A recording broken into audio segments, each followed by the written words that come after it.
السلام عليكم ورحمة الله وبركاته. موضوعنا اليوم جدا حساس طبعا، وتطرقنا إلى لأن منتشر. هي علاقة النسوان اللي متزوجة، يعني امرأة متزوجة وعندها علاقة ويا شخص آخر. لما تجي تدرس السبب مال إنه أنت ليش عندك علاقة، أني زوجي هامني، أنا زوجي مثلا ما أخذته على حب، أني عندي إحساس ومشاعر تجاه شخص غير زوجي ومرتاحة وياه. زين، هنا احنا نتوقف لحظة. إذا أنت ما مرتاحة بحياتك الزوجية، أكو محكمة تقدرين تطلبين الطلاق. لا تتوقعين إنه هاي الخيانة اللي أنت دا تمارسيها ما راح توصل أو ما حد راح يعرف بيها، لأن آخر شي وأول شي إنه أكو رب موجود. مهما يكون الزوج مخطئ بحقك، الخيانة ما لها مبرر إطلاقا. يضربك، يوسطك، يهملك، أي الأنواع اللي يمارسها وياك، ماكو مبرر للخيانة. انت راح تتعاملين هنا بصفة العهر.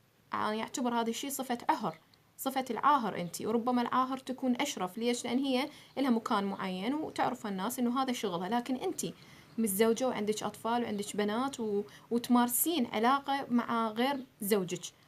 زين، احنا نطالب، يعني نطالب نسائنا الواعيات، تخلي حد لهذه الامور. تهدمين بيتك وزوجتك وزوجك وحياتك على مود نزوة عابرة، على مود علاقة، على مود لذة، على مود اشياء مو دائمة الك. اما تطلبين الطلاق وتستمرين بعلاقتك العابرة اللي هي مستحيل راح يتزوجك ويرتبط بيك لان انت مرة متزوجة، او تخلين حد لهاي المشاعر اللي هم ما اعتبرها مشاعر مقدسة، هي مشاعر دونية جدا يعني. فاحنا نتمنى من نسائنا الواعيات، من نسائنا ربات البيوت، من نسائنا المتعلمات الموظفات، ينظرون بهاي الأمور أكثر وأكثر، لأن صعبة بيت ينخرب وعائلة من وراء علاقة عابرة. بالتوفيق للجميع.